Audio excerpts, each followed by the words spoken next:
Hi guys, middle-aged man here yet again, and with the big question, have I made a mistake with the Hyundai i30N? Well, originally I wanted a sports car. Originally it was going to be a Nissan 350Z, and then I found out about the i30N. What did I find out about it? Well, it had good reviews, not just from one YouTube video or one magazine article, but many of them.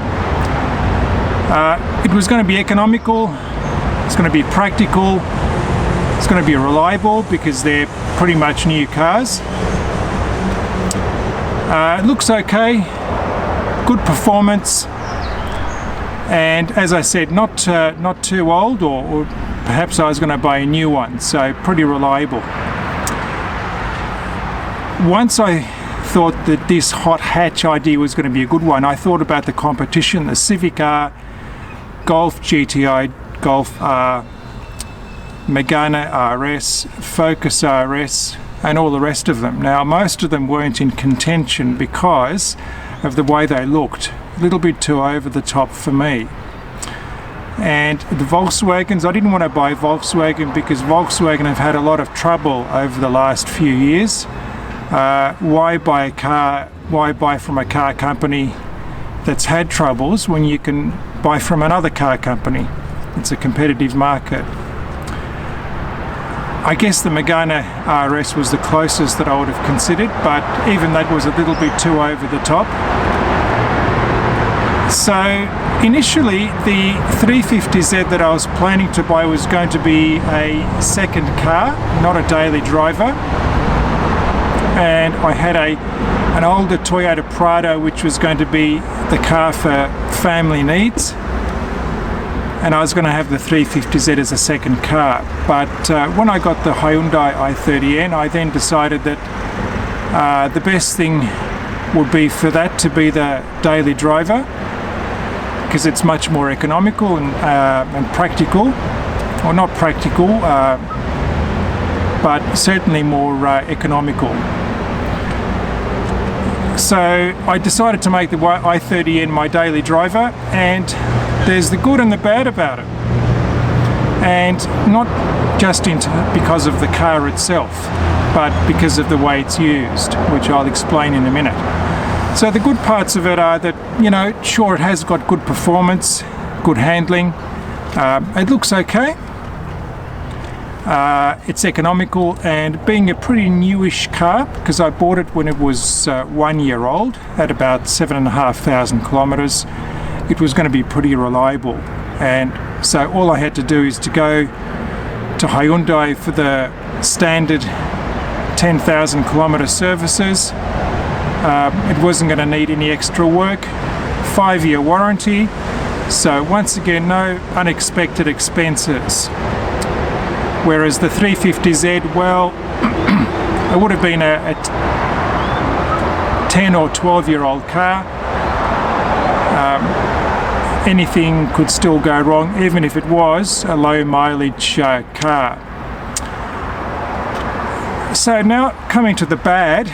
What's so bad about the i30N? Well, not really that much, except that you can't really use the performance most of the time if you're in traffic in the city, or even if you're in the country during the day when there are potentially police around.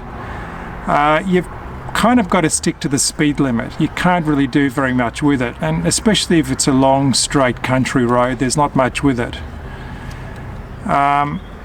So you can't use that performance most of the time. Yet this car in Australia costs $20,000 more than the standard i30, so you're paying an extra $20,000 but probably not able to use that performance most of the time. And look, it does look good. It looks crisp and contemporary. You know, and it looks good in a way that the 350Z perhaps looks over the top. The 350Z could look like you're trying too hard. The long nose, that traditional sports car look. So the i30N looks a bit crisper. But on the other hand, the i30N doesn't really look particularly spectacular. In fact, if you want something that's got much more of that traditional sports car sleek look, the 350Z is probably better. And so it does go well, but it's, you know, overall it's a little bit bland in terms of its looks. And when you're not driving it in N mode, it feels a lot more like a regular i30.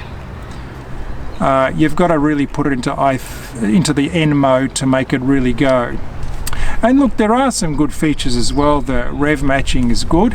It's a pretty high-tech car, but that also means that there's more to go wrong. So if you kept it for more than the 5-year warranty period and something went wrong, you might be in a bit of trouble. So the fact that you can't, or perhaps would be inclined not to use all of that performance most of the time, yet having paid an extra $20,000 for it, I think is a bit of a detractor. Compare that with, this is a funny comparison, but compare that with a Lamborghini Countach, and the advantage of the Countach is that you certainly know 100% of the time that you would be in a super unbelievable sports car and it would always feel spectacular.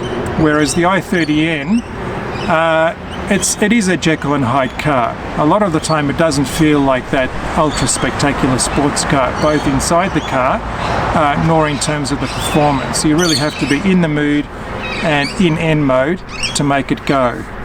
And of course, you know, something like the Countach would sound good or fantastic all of the time. Now in N mode particularly, the Hyundai does sound good, as you heard before, but whether it sounds completely over the top like a V8 might, that's up for debate. And really, not really. So there is the good and the bad, and I guess the bad is mostly tied up with how you're going to use the car.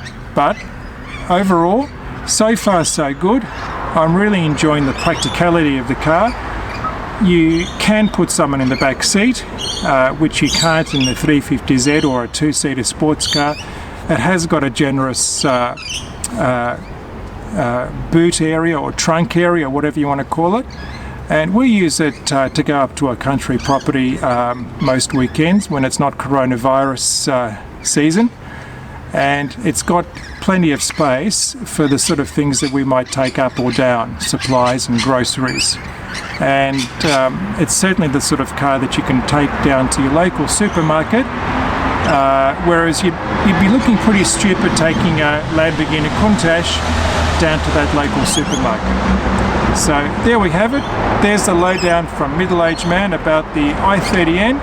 You make up your own mind, but it's certainly got some good things going for it in a pretty practical, versatile, all-round package.